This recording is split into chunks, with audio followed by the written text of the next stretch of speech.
Hello, good evening, welcome. Guess what? Vice has done a follow-up, and this time, instead of women talking about feminism, it's the male equivalent. What do we suppose that is? How you guys doing? Vice invited male-identifying and non-binary folks from across the country to discuss their ideas of masculinity. Apparently masculinity is the equivalent of feminism. Something about that doesn't quite seem to track, but alright. And to be fair, there is no ideology that is the equivalent to feminism, which in itself is as telling as it needs to be. And presumably the response we're going to get from the non-binary folks is, whoops, I'm in the wrong meeting, because I mean, by my own definition, okay. To start, maybe we could just introduce each other to each other, and if you were to describe what it means to be a man or to be masculine. This time it would be awesome if we could do it without deflecting onto the subject of race. My name is Tahoe. I'm a black man from the hood. No, that's good. We got a full 6 words in before it happened. That's honestly more than I expected. When I was young, being a man, you had to be tough. You had to be hard. And now, to me, being a man is a lot different. Now, to me, being a man is knowing when to be soft.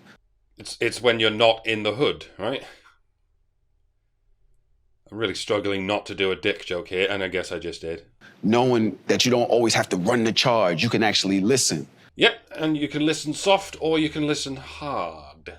When someone's complaining about pathetic bullshit, you can go ahead and listen soft. I'm Griffin, and I don't identify as a man. Alrighty then, skip. My name is Dylan, and I think that the notion of masculinity is just something that can be possessed by man or woman. Man, woman, non-gender conforming person. What it means to be masculine is just changing and very fluid. What's fluid about Y chromosomes? Or are we're not following the science on this one? Never mind. But I think that, masculinity is something that just, you embody based off of just how you show up in this world as a man and just how you go about being your day-to-day. How you show up. Interesting. It's not interesting. It's fluff. It's word salad. It meant nothing. I guess that's the point. Being a man means nothing. Yes. What's up, guys? My name is Paul. I'm a fitness entrepreneur. I'm an immigrant. I came here when I was 4 years old with my family. Nah, you're not an immigrant. You're officially white now, which is different. Sorry. It's kind of funny how we're talking about it. My take on masculinity is not about talking as much as doing. I think at its core, a man has to be efficient, competent, and be willing to do what it takes for themselves and their loved ones. All right. I also expect that from women. It's what I would call being an adult.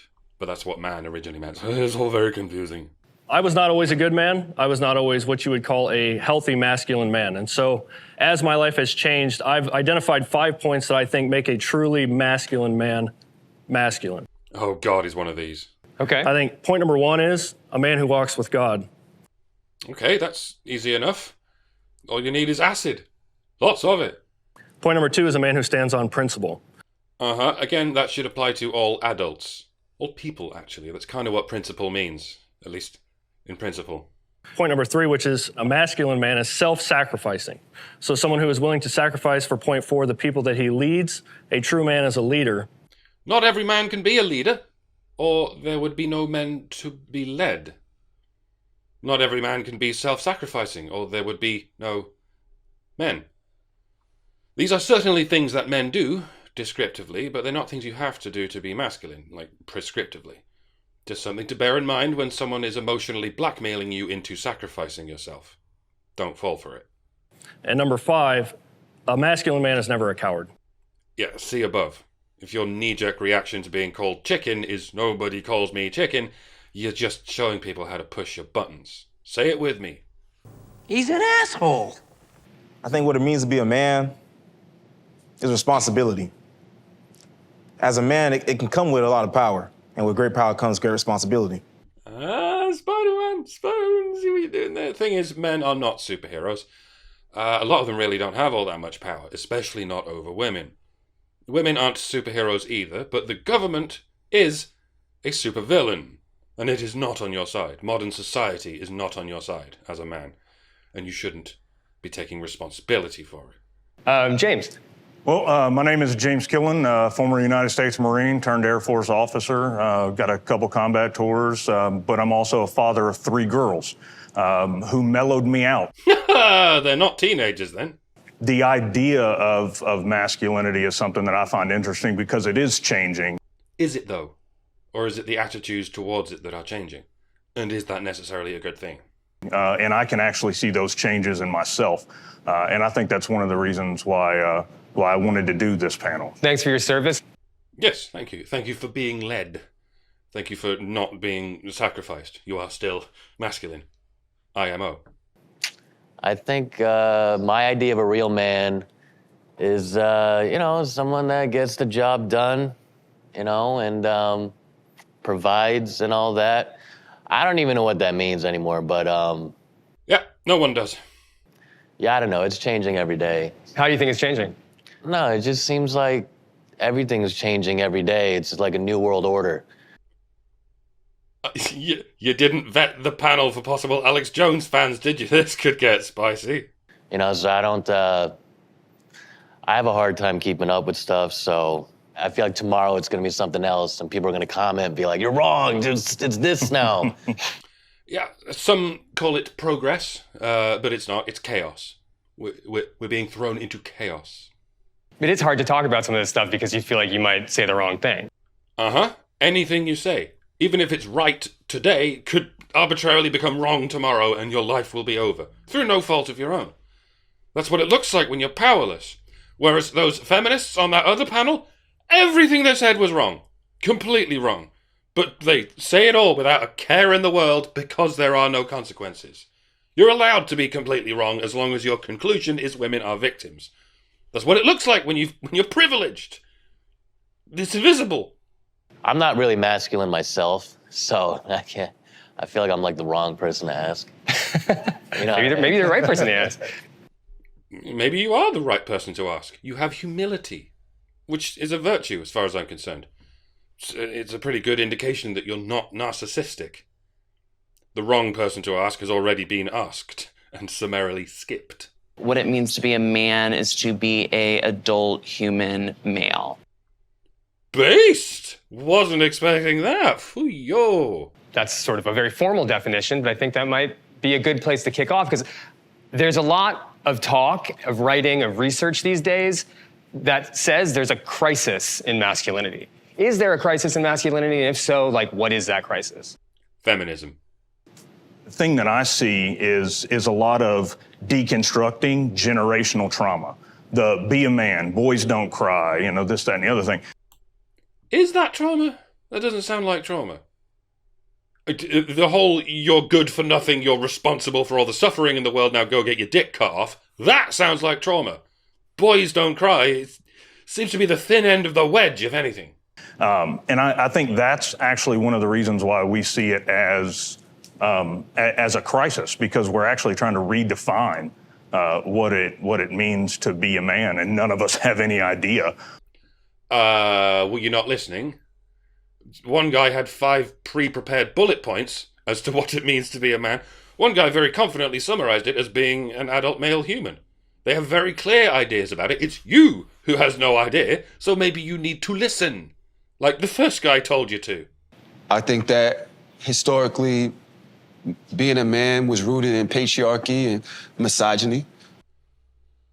I mean, he's wrong, but at least he does have a solid idea. Well, it's not solid, it's a pile of cold diarrhea that melts when you try and pick it up. But at least he has a series of buzzwords he learned from feminists.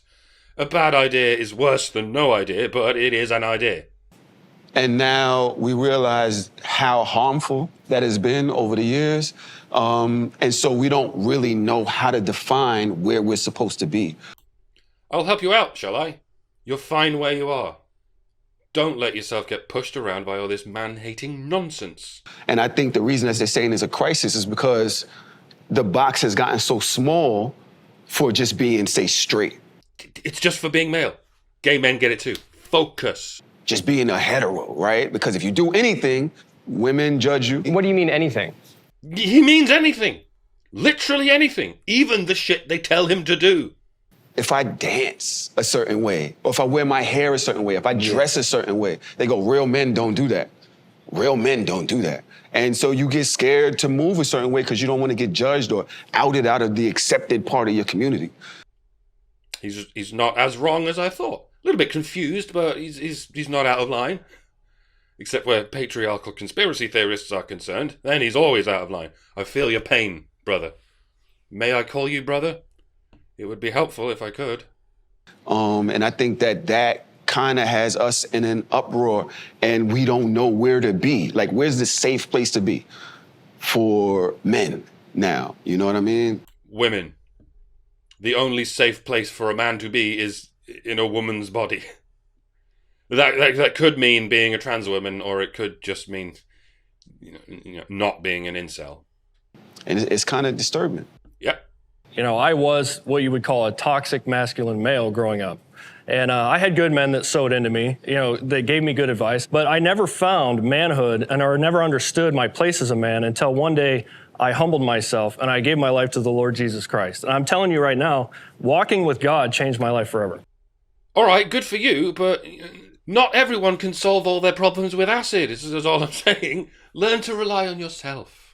Can you define toxic masculinity? Like, I would say toxic masculinity is like what he was just saying, where you're using that leadership role or that aggressive nature in a harmful way to harm other people, to get your way. That's not what he said. Again, the guy just wants you to listen. Come on now. He said, historically, being a man was rooted in patriarchy and misogyny, and he didn't elaborate any further. You're doing that by yourself.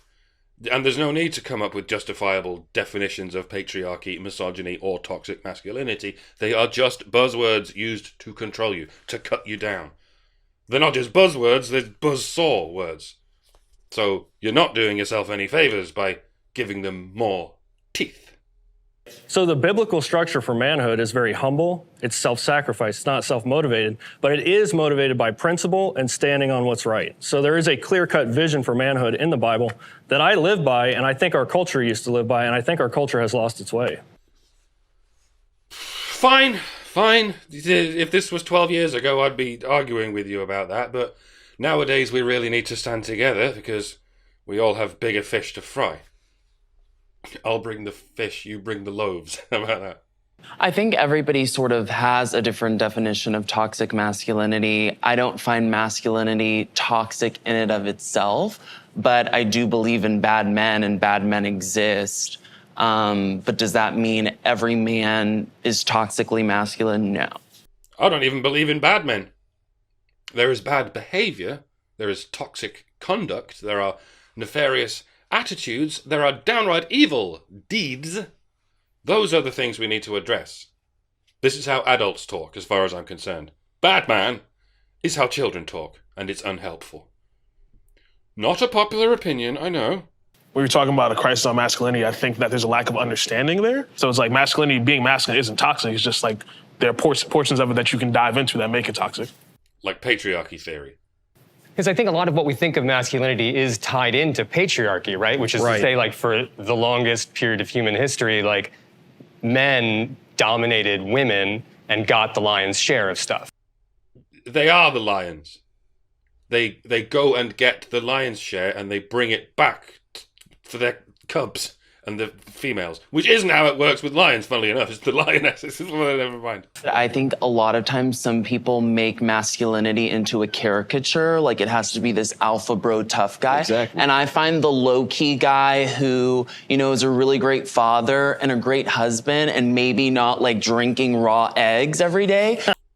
I think you might be the one painting the stereotype there, dude. To be a lot more masculine than the alpha bro who's going and like banging 20 women per weekend and not a responsible man. I find it more masculine to be a good guy. Surely they're both equally masculine because they're both adult male humans. Hiya. I think the background of this is that we are saying that gender is this like real thing that has real ideas and implications. And nope. It refers only to abstractions. It was coined in the 60s by a mad scientist named Money. True story. Griffin, I'm wondering, as you... Speaking of which... Someone who identifies as non-binary... Oh, yeah. Skip. these characteristics that we're talking about are baked into an old system of domestic life. Where men have to do what they're told. Apparently it's called patriarchy. I think that's actually where we get toxic masculinity. Like, none of us can really describe what it is. My man, the guy sat right next to you just described it, like 2 minutes ago. Look, I'm sure you came in with these talking points in mind. You maybe even rehearsed them in front of the mirror. Men don't know anything. None of us can describe anything. But read the room. When a man demonstrates that he is capable of doing something, you can't just carry on pretending that he isn't. Look, I get it. I'm not very good at thinking on my feet either. But it's really not difficult to take that flashcard you have in your brain and cross out the part that's no longer applicable. And maybe this assumption of yours that men aren't able to articulate things is perhaps a little presumptuous and perhaps a little bit projected. But we can see it when it happens. Dude, you can't see shit when it happens.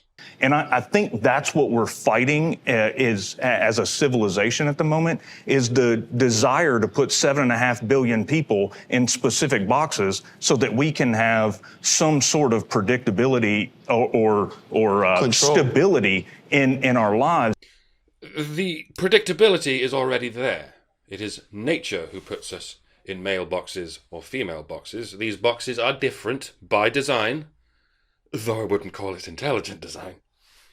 But based on this design, we can make divergent predictions as to how a man will act and how a woman will act. These predictions will not always be accurate. That's why they're called predictions, not certainties.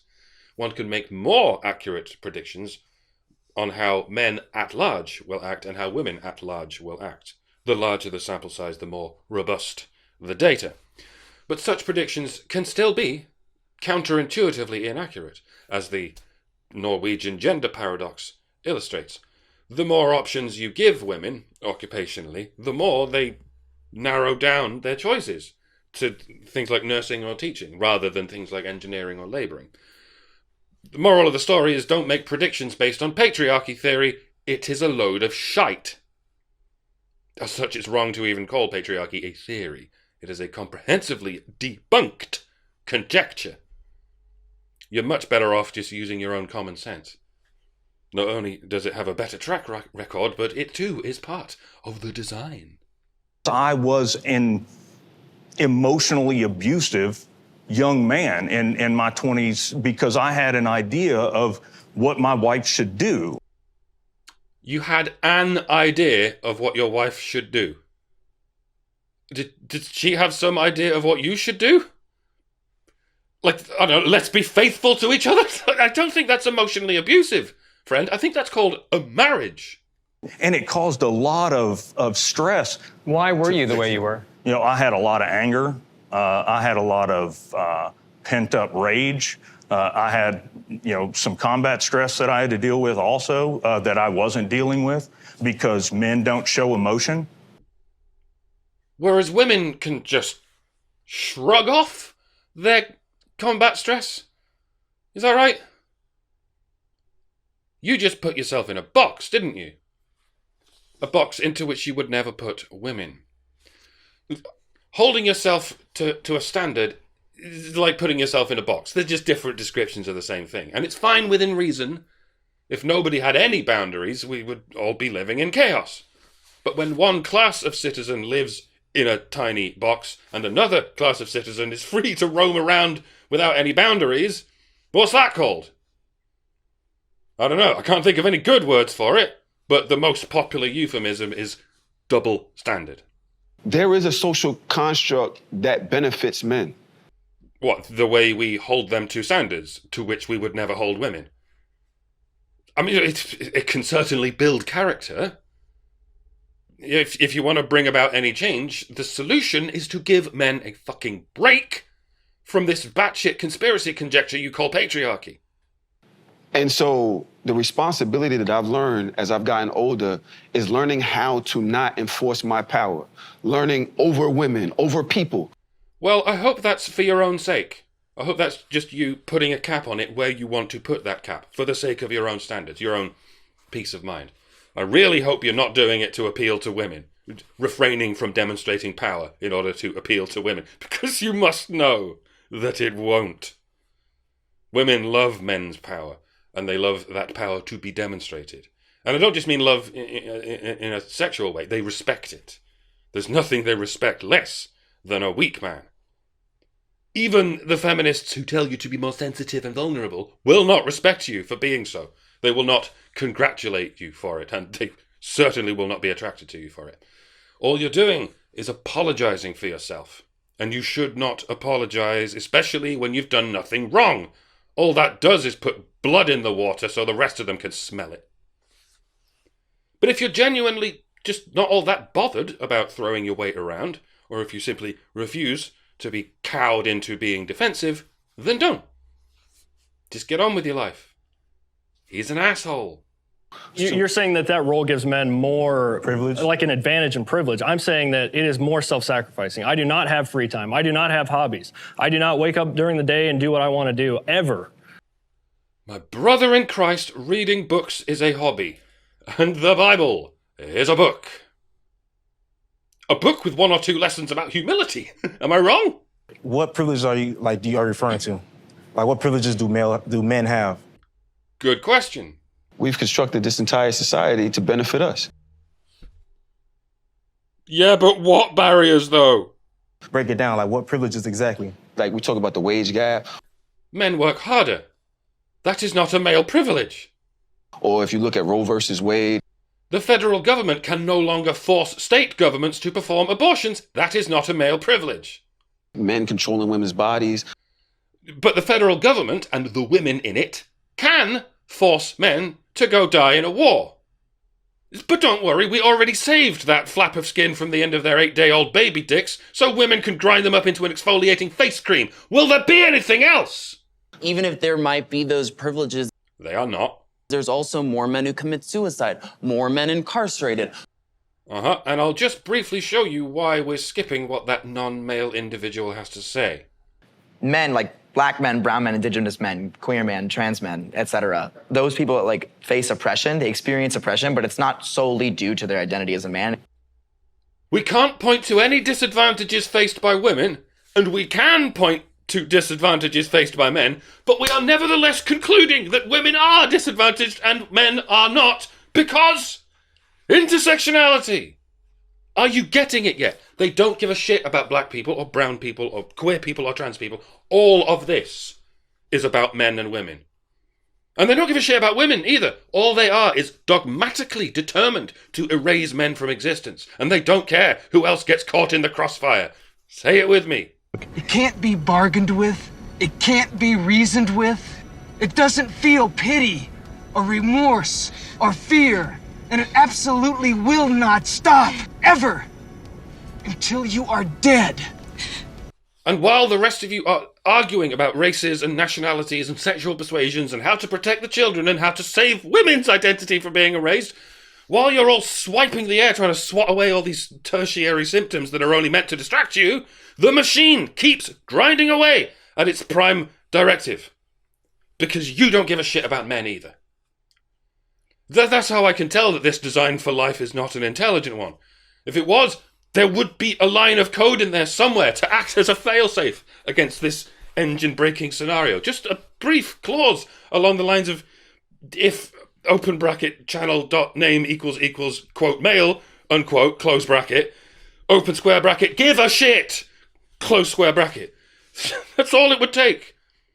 I'm not telling you to care about men. Caring can be a lot of effort. No one's obliged to care about anything, nor should they be. I'm just saying if you gave a shit about men, you could stop this. Just one little shit. Just a little fucking rabbit pellet. You don't need to give us a 20-ounce rump steak or a ham sandwich. You don't even need to give us a cookie. But just one day, while you happen to be having a shit, if you could just delicately just squeeze off like a peanut-sized clagnut, drop it on a paper towel and set it aside for men, it would make all the difference. Just something. If you could just give us the steam off your piss, that would be something. But you don't. And you won't. Ever. It's just men need to do this, men need to change, because women need the moon on a fucking stick. So we're doomed. Of course we're doomed. Why wouldn't we be doomed? I feel like I should end it there. That would be a solid ending. There's a lot more to go in this video, so let's keep going. 2020. But I think dating and sex is probably a very interesting place to think about this because it's changing field as far as like what people expect of each other.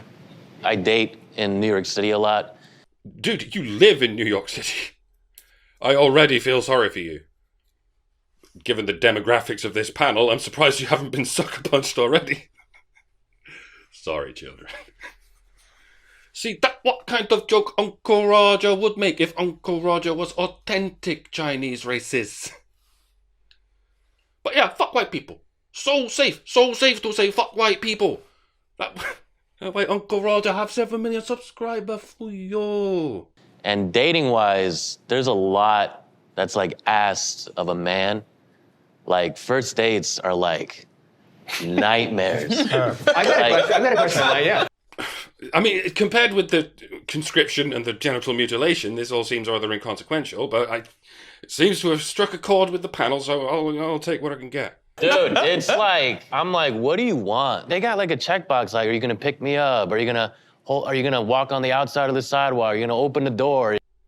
Dead-eyed ginger guy doesn't seem to understand any of this. Yeah, I belong in these boxes. What? You're gonna pull out the seat? Are you gonna pay for the meal? Are you gonna be interesting during the dinner? Are you gonna be funny during the dinner? And then when you walk home, are you gonna drop me off? Are you gonna watch me walk inside? And then are you gonna text me after? And it's like trying to defuse a bomb. Like if you think you're like red wire, blue wire, turquoise wire, and you're like one little thing and you're just done. And it's like, I'm to the point where I'm like, I'm so tired of like paying $150 for a first date and then you just ghost me. And the next week I'm like hurting for cash. I'm like, I could have really used that $150. Like, why did I have to, you know what I'm saying? The trade-off of like going on a date and... Shall we skip again? Or shall we hear another demonstration of why we keep skipping? As the man being like, oh, this sucks, I have to pay, or as the woman being like, oh, this sucks, I might get murdered, is like a pretty big, imbalance. On a first date, should the man, or whoever identifies as the man on the date, pick up the check? Oh, you're just going to skip that, are you? You're just going to go, yeah, good point. Thanks for your lived experience, New York guy. We appreciate your input. It was insightful and entertaining, but fuck you, you're a murderer. Right? Are we okay with that, calling him a murderer? Fabulous. So, should men pick up the check on the first date? Motherfucker. All you need to do to avoid being murdered on a first date with a man is don't wait until the last minute when you're in the back seat of a taxi before you whip out that trembling dick of yours. And to reiterate, that is not a problem faced by women. It is, by definition, a problem faced by men. I am going to respect your victimhood as a man, even if you claim you're not one. Your dick is still a male dick, no matter how much it resembles a desiccated husk of a black bean. You're welcome. Show of hands, who thinks yes? Yeah, should is a weird... Yeah, should's a weird way to put it. Okay, sorry, how would you put it? Should is difficult phrasing, but whoever identifies as the man, that makes the sense. I very much love gender roles. I like masculine men, and I want my masculine man to pick the check up. That wasn't the question. The question was, should whoever identifies as the man pick up the check, not whoever identifies as the top. My friends seem to be the same. My girlfriends seem to want that as well. Girlfriends would be such an ambiguous term if we weren't hearing it in that voice. But I have a male friend who was naturally doing that, and with the dates he was going on with women, they were offended that he took the check. Yeah, men do that too. Dads do that quite a lot. Prideful people get offended when anyone else pays for shit, which I've never understood. I'm like, fucking go for it. But at the same time, I'm not saying pride is a sin or anything. So I think hey, if this woman doesn't want him to pay and she wants to show, she can pay, go off. Oh, half, yeah. Well, paying for half makes perfect sense. Unless you always eat 5 times more than she does. Sorry, Auntie Lauren. I think that there's such a thing as financial abuse. Financial abuse, yeah, that's when you deny someone access to money. And men seem a lot of time, because they spend, that a woman has to be under them or owes them something. Dude, you are a fucking moron. Abuse is a crime. Thinking something is not a fucking crime. At the time of recording, anyway. Watch this space, though. I think that's when you get toxic. Me personally, I love to take care of my partner. I love that feeling that I give them that they're taken care of. Oh, so you're an abuser, are you? You just admit... What? When they're with me, and that's when it's with friends, anybody. If you're with me, I got you. Was that just another hack job in the edit? What is going on? Spending money on a woman is abusive depending on what thoughts you have as a result. You know what that means, don't you?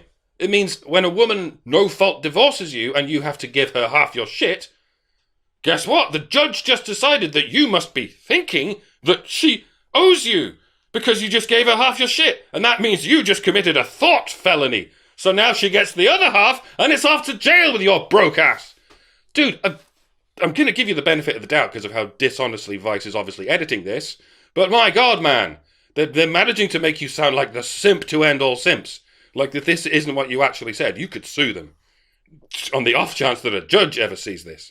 Like, I guess what I'm hearing from you, Andre, is that there's like a lot of pressure to inhabit the masculine side of the social expectation, and yet you might not get the benefit that you would have expected generations ago. The benefit of a woman treating you like a human being. And that puts you in a weird position. Yeah, well, we live in a city where there's 8 million people, and, you know, a lot of these girls, especially if you're really attractive, guys are hitting on them all day. So they feel like celebrities. Like I said, the bigger the sample size, the more you notice people trending towards the aggregate of human nature. By that I mean the nature that evolution prepared us for in the Stone Age. In the Stone Age, you would typically see 80% of women breeding and only 40% of men. So it's not just the women who are really attractive, it's all but the lowest percentile of women will be treated like celebrities because they're surrounded by men who, even at average attractiveness, can expect never to get laid. That is the wiring we appear to be dealing with. The only way we were ever able to close that gap, even a little bit, was by learning, mimetically, generationally learning, to adopt an attitude, a behaviour, a conduct that involved giving a shit about men. And I guess we had a good run. You got so many options. I don't blame you. I'd be the same way. Becomes There's like always somebody better. I think technology has a big part to do with that now. Like modern times, like online dating, Instagram. I think people were even saying that back in the day when the printing press was emergent technology, but not when the written word was invented. Because the printing press also revolutionized pictures.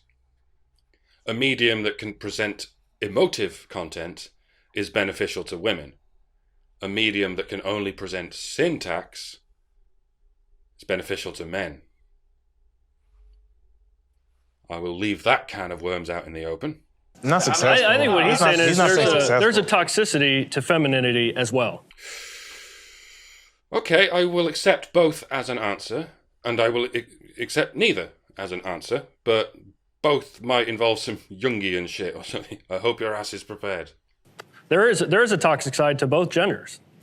Well, I think anybody can be narcissistic, but I think that it's like weird to randomly attribute that to like women in New York because they're being complimented all day. Thanks, that's exactly what toxic femininity is! Narcissism! And yes, men can be quite prone to it as well. The lady's most helpful contributions are when she doth protest too much. There's a term that's called absolute power corrupts absolutely. So, but that is, when we're talking about masculinity, that's what we've had. We've typically had that. We can do whatever we want. Fuck you! Give me the child until he is 10 and I will give you the man. Therefore, wheresoever women raise the children, women have power. Wheresoever women exclusively raise the children, women have exclusive power. Do not try and tell me that there was any point in history when women did not raise the children, inclusively or exclusively. That is how it works. Always and everywhere. It has never even been challenged. And we do it because we squeeze, we corrupt, we take. Historically, you take over things, places that you don't like, and you rape the women, and you take the gold, and you do what you want because you have that power. Now when we see women have that power, we're like, whoa, she's literally just getting a taste of the power that men have had for centuries. You are a historically illiterate buffoon, sir. I regret ever giving you the benefit of the doubt. But on the flip side of this perspective of dating, of like the poor guy who goes on these dates and gets ghosted and it's a struggle to date, on the other side of that is men have more sex, men cheat more, they have more affairs. Sorry, what? So if I'm a woman and I'm looking for a guy, I would be really selective. I would have a list of what I was looking for. You'd have two different lists, one for husband material and one for boyfriend material, and you complain about how polygamy is oppressive to women. Meanwhile, you don't even have these options, and you're a gamer word. And the guy would have to meet those standards, and they would be high. Yeah, we should put men in boxes, and they should be. I think that over the last several years, the MeToo movement has given a lot of insight into what women are feeling in the workplace, what they're experiencing, how they're being abused and otherwise silenced. Hashtag men too? No, fucking crickets. Weird. I want to hear from you guys what you think about what the MeToo movement did. Has it gone too far? What does it mean for you? I think it's good for women to expose men who are doing evil things in the workplace. I think it's been a good thing in exposing sexual abuse. So much for turning the other cheek. There's also the opposite side of that coin where women are allowed privilege to do certain things that men are not. So in the workplace, I was working at a place where a woman was grabbing me inappropriately, doing things that were inappropriate. And when you bring that up to your coworkers, you know what they say? They laugh and they say, you should be excited, right? So if a man is sexually abused, the stigma totally changes. Well, I'll be damned, he actually turned it. I have to wonder how much based stuff got edited out if there's this much still left in. Well, I don't think Me Too necessarily is what prevented people from believing you and your story. And your story is valid, I'm not here to suppress that, but I do think that it's worth noting women are far more likely to be victims of sexual assault. I'm not saying your lived experience as a man is invalid, I'm just saying it's not valid compared with a woman's. You just experienced a little bit of weakness that women feel most of the time. I'm not saying your lived experience as a man is invalid. I just unequivocally am saying that because women. When we're talking about constructs, you guys are saying we need to deconstruct masculinity. I'm saying there are unequal biases with both genders. The only biases expressed by anyone on this panel so far have been in favor of women. Just like the other panel. When it comes to it not necessarily being as viewed as valid, it happens to be the case because of other men, though. You know what I'm saying? Other men are the people that downplay that, and that's where we come back to the talk of, patriarchy and things like that. No, it's because of feminism and its political magnification of the gynocentrism of human nature. Unless that is what you're talking about, there is no such thing as patriarchy. I'm sick of giving you any concessions over this. I went for a walk to get dinner last night, and I walked several blocks because I wanted to check out a few things, and it was dark. Not a single time did the idea that I would be physically or sexually assaulted cross my mind. Not a single time. Even though it's more likely to happen than a woman being assaulted. Now, I can imagine that doesn't really work out for women. Bully for you, my brother! I can imagine a 5-dimensional hypercube getting raped by a unicorn. Can we talk about reality for a second? It comes down to biological differences. As a man, you're more likely to be able to have more of a chance to fend off someone attacking you. As a woman, not really. And as a man, you can be falsely accused of rape and you can't defend yourself. As a woman, not so much, yeah? We may have been genetically built for the Stone Age, but we do not live there anymore. We live in Orwell's nightmare, don't we? So that's why, we have things like mace and tasers or having a gun. You're welcome, ladies. I mean, I didn't invent those things, but men did. And if I'm going to be responsible for every bad thing men do, I'm sure as hell going to take credit for every good thing they do. Yes? No? I mean, I'd rather not, in either case. I haven't raped anyone, but I haven't invented anything either. Except the cheese eclair. It's a long bread roll stuffed with cream cheese and with cheddar melted over the top. It's fucking delicious. But I probably wasn't the first to come up with that either, so whatever. Is it something about it's hard to admit that you're a victim? Yeah, for sure. And to complain about it. People look at you like, remember Terry Crews? You can get his nuts squeezed and shit. Right. It's like, why didn't you do something? Why'd you let him? Look how the world ridiculed him. Let me guess. Something patriarchy, something toxic masculinity, men need to do better, etc. You ain't do nothing, you a bitch, so We, as men, especially guys that grew up in super masculine houses, we don't really like to admit weakness. Well, and it's in our language, right? Like, don't be a bitch. Like, don't be a pussy. Right. Like, it's very real. We internalize that. And we call it... Yeah. That's all examples of like toxic masculinity. Called it. Skip. If we're caught complaining about it, we're like admitting weakness, it's like, you're not a man. How does that feel? It doesn't feel great, but that doesn't stop me from doing what I need to do. If you talk about a little bit of pressure that goes with it, yeah, there's a little bit of pressure. If you can withstand it, you become a successful man. No, you become an abused man. Some of them get through it, and it builds character, but most of them can't get through it because nobody gives a shit, and they become depressed, suicidal, homeless, incarcerated, all that good stuff. But what does that have to do with being a man? Like, surely like a woman can do all those things, so why even attribute it to your gender? Evidently women can't do those things without a global movement to hold all men responsible for anything that happens to any woman. This motherfucker, Skip. As progressive as I may want to be, is the world accepting of that as a whole? Nope. Because even if the other men don't like it, but the women like it, I might be like, I don't care what the guys think, as long as the women like it. But there are spaces where the women will be like, look at him, he wants a finger in his butt. Sorry. That's Oh my God, called it. I keep coming back and forth on you, my guy.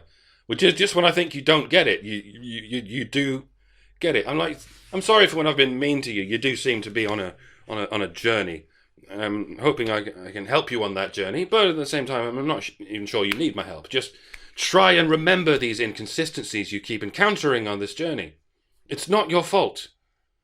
All right? It's not your fault. Some things might be your fault as an individual, but it's not your fault as a man.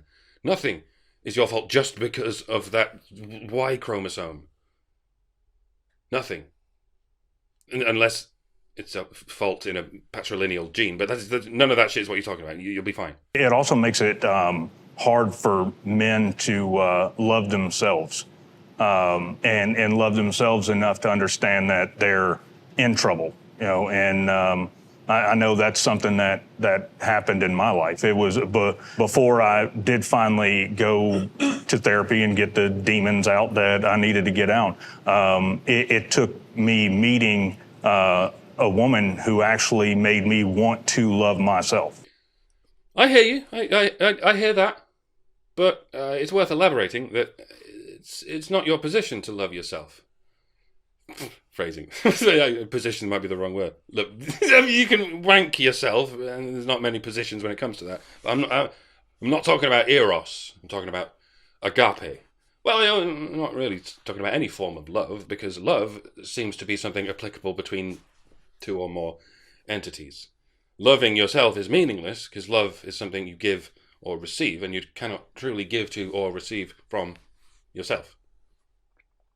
I say this as someone who has experienced nihilistic apocalypse more than once. I won't elaborate on what combination of drugs this involves, but when you've experienced the very convincing possibility that all of this is just you, that this whole universe is an illusion created just to troll you, an elaborate sort of virtual reality experiment performed on one single subject, and that subject is you, it occurs to you that loving yourself is not an option. Because what you know as yourself, as something separate from anything else, is just an illusion. To love is to acknowledge the existence of others. You and the others may well be one and the same, but within this duality, if there is such a thing as you, then it is not up to you to love yourself. It is up to you to love others. It is up to others to love you. So, in this brief speck of time we have on this earth, living and breathing as we are, if you wish to get through it in a state of what we call contentment, it is crucial that you find others whom you love and who love you. That's the closest we can get to the infinity whose shadows we are seeing cast on the walls of this cave. As such, if you do not feel loved, that is not necessarily your fault. It's very possible that the contemporary world of flesh and metal into which you found yourself born is a world of broken creatures who are reluctant to love you. That is not your fault. And you will not get through it by loving yourself. You won't get through it just by loving others either. Like I said, the others need to love you too. And that is up to them. But you can try and convince them that you are worth loving. Hopefully, I can help you with that. Why else would I be here? Damn it, that was a good place to end it as well, but there's still so much more. You found a woman who gave you peace and changed you a lot. Well, great. If a man is dating a woman and she doesn't like that he's not masculine enough, it's kind of like, to me, I feel like too bad for him. He should go find someone else. That's part of the dating scene. Everyone has things that they like and things that they don't like. It didn't used to be that way. You know how men are satisfied with almost any woman? Women used to be satisfied with almost any man. I wonder what changed. I feel like your preference is your preference, but at like some point I think it's like noteworthy and responsible to like understand where those preferences or like originate. Where do your preferences originate, eh? I guess you were just born that way. Not necessarily. I think our life experiences form what we really want in our dating life. And because I grew up in a broken home and I didn't have a man in the house, I want a man who gives me security and protection. The quiet part out loud and clear, ladies and gentlemen. I don't think me deconstructing masculine is gonna do that for me. I was missing that in my childhood, and that's what I want in a man. I tend to diverge from like the Freudian daddy issues stuff when it comes to like. Oh, do you? Yeah. Like what? Congratulations! Like. I'm so happy for you. I want a man who gives me security. Thank you. I think Freud. If I'm thank you, John Money. With a woman, and the bad dates I've had is when I'm like talking about my problems, I'm complaining about something. I'm not gonna see that woman. If I'm projecting more strength, and I'm more charismatic, I'm positive, I'm probably gonna see that woman. You live in a world of others who don't love you for you. They love you for the strength you can give to them. I don't mean the strength you can share with them, I mean the strength that you relinquish to them. So I think as much as like, guys, you know, you want guys to be vulnerable, that doesn't work a lot of times. And I think it just comes down to that. That's what I'm saying. That's what it is. Like, that's what I'm saying. And it sounds like a lot of you are saying that's wrong. I'm not saying it's wrong. I think it is what it is. Normally that's a pointless tautology, but in this case it's less than pointless because it isn't what it is, so to speak. It's exactly what it purports not to be. It purports to be equality, but it is female supremacy. Is it any wonder the gay guy is so confused? And the troon is so fucking smug. Pressure is on, like, the body. Like, pressure is to be buff. No, pressure's on the emotions. Men need to feel guilt. Women need to feel fear. Men need to feel bad for not being the best they can. Women need to feel afraid of men not being the best they can. That's why men are trying to be impossibly buff, and women can go ahead and get as fat as possible and blame all their problems on men. It's all very easy to explain once you break out of the illusion. Anyone? If a guy looks fit, if a guy looks strong, okay, as a girl, she's probably thinking, if I'm on the street and somebody tries to do something to me, I know that he can handle it. Yeah, that's why men are generally stronger than women, because of the very evolutionary pressure you just described. Women want men who can do shit for them. Men just want women. If that's the case, okay, we'll play the ball where it lies, but it would be awesome if we could acknowledge that this is the case, rather than pretending it's men's fault that men feel the need to be strong. I also think generally, like, guys who don't have the body that they're looking for, or generally, they're not as healthy. It's not just a look thing, it's just a health thing. Yeah, that's the body and mind are connected. If someone is strong, they're probably gonna look strong, and they're probably gonna feel strong. Yeah, and women can feel strong, even if they're 75 pounds soaking wet. And they are strong. They have a different kind of strength, namely psychological influence. A strength that can bring men to their knees. Again, it would be awesome if we could acknowledge this. So I think when you say it's a pressure, I think it can be construed as a healthy pressure. Hey, get strong, because you're gonna be a healthier and more mentally fit individual. Yeah, and acknowledge the strength you have. That's how you master your strengths and your weaknesses, by knowing them. For example, I was a gymnast, and I think, the training that I did not only trained my body, but it winded up training my mind and making me a stronger human. And having no father made you a weaker human. I mean, maybe. Just saying. Not always, but maybe. As the skinniest person here, Pretty skinny. you skinny? All right, as the second skinniest person here. Hey, non-binary person. Not offended by that. Okay. No, it's like, I don't know. It's like, yeah, you do. I've had a bunch of girls, like, friend zone me, and I'd be like, why? And they're like, you're just too skinny. And I'd be like, damn. You'd be like, damn, glad you said that. You're too fat. Bye-bye. I mean, if you're on the way out anyway, you might as well say it and see what happens. It's not like it's hate speech yet. I mean, they kept it so real, I can't. That's, yeah, But I'm kind of like- him to say that, yeah. Is saying that there is a good and natural connection between, like, feeling good, healthy habits, looking good, and that there's a masculine ideal to that of some sort. Does anyone disagree with that here? Yeah, it's weird that, well, it seems weird that the male body ideal means you can't be too skinny. Cost of living crisis or no cost of living crisis, especially the cost of drinking raw eggs, while the apparent female body ideal means you can go ahead and be skinny if you like. Or you can be a big fat bitch who can't fit into a tarpaulin, and then you die of all the COVID seeping into your fat cells because you ass Queen Slay or some shit. It's tricky to keep up with how the fuck all this shit works. What is big dick energy? For the purposes of whatever is displayed in public, it's absolutely meaningless outside the realm of pornography. In reality, there isn't even a correlation between energy and dick size. I'm very low energy in real life, but in real life, actually no, I've very small penis. I've seen what Dankula has to deal with online based on nothing but a rumor, and I'm not dealing with that shit. So yeah, very small penis, very small. Don't ask me again. It's when confidence crosses the line of arrogance. That's exactly. People have told me I have agree. BDE. You have BDE? Yeah, people told me I had BDE. You did in that background. Look at this cunt's face. Like a bulldog licking piss off a nettle. You've made your fucking bed, dude. Lie in it. Not to show off. Right? Even he said, look at that. I think BDE is like just a confident man. I don't think it's an arrogant man. I don't find arrogance to be big dick energy. I find it to be insecure if you're arrogant. I've never heard a man use the term big dick energy to describe himself. Even the men with the flimsiest of self-awareness would not do that. It would sound very clearly like overcompensation.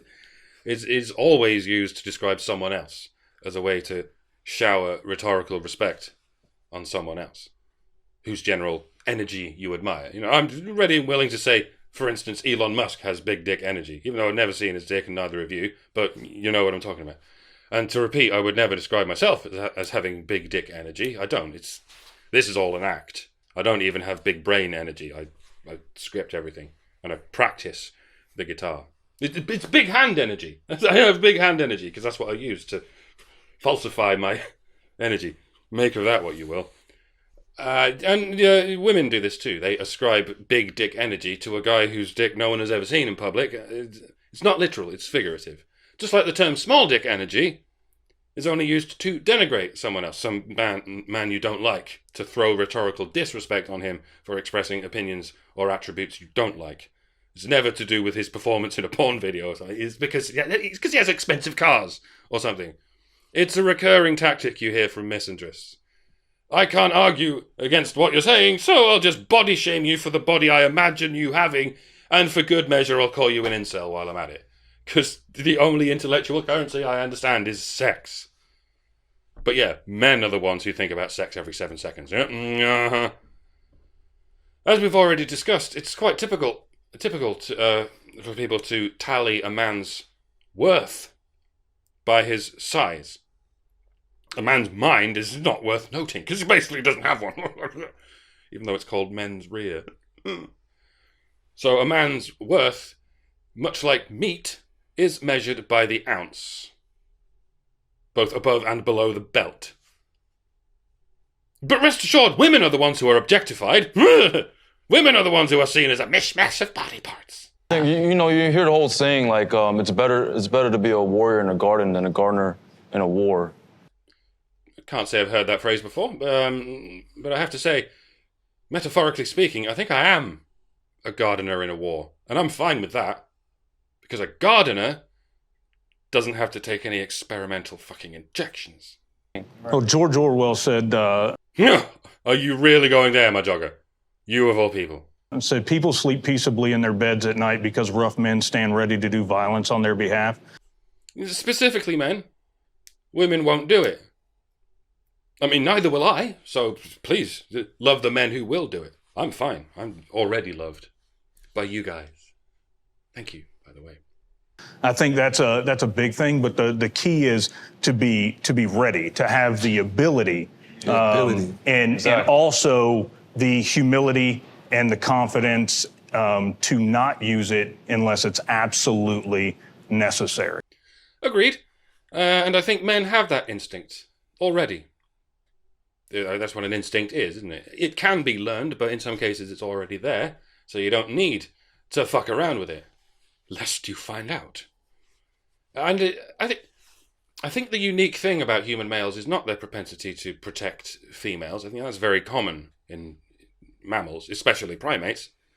The unique thing about human males is our ability to extend our compassion towards other human males. That's actually quite rare in any kingdom. Despite our inherent gynocentrism, I think that's what sets us apart from the male of almost any other species. We can cooperate. We can see each other as fellows rather than just competition. But that is not a fail-safe on any genetic level. It requires vigilance on a mimetic level. We were able to maintain that mimetic memory for like 100,000 years. But times have changed. In the past few centuries, we've become so self-indulgent that we can afford to revert back to the tournament species that we were before we developed the ability to remember things. So, once again, all I can tell you is to try to remember. It's something of a curse to have to play memetics against genetics when memetics need to be retaught afresh every generation, and genetics simply remember everything by default. But that is our curse, and that is our blessing. No one ever said it would be easy. The very act of saying something is difficult. There are very few species who can do it in any capacity. But it seems to be second nature to us divine apes over here. So, while you're in the process of doing things as you do, say some things. I mean, it couldn't hurt. At least you'll have something to remember. This ending was rubbish. Pretend I used one of the other ones, the good ones. And that's it. It's over. Don't hit like, don't hit subscribe, don't leave a comment below. It will only be auto-yeeted by the blessed algorithm. Please become a patron or a subscribe star thing. That would be very, very helpful in these trying times of ours, but you certainly don't have to. It's fine. Toodaloo, y'all. Until we meet again.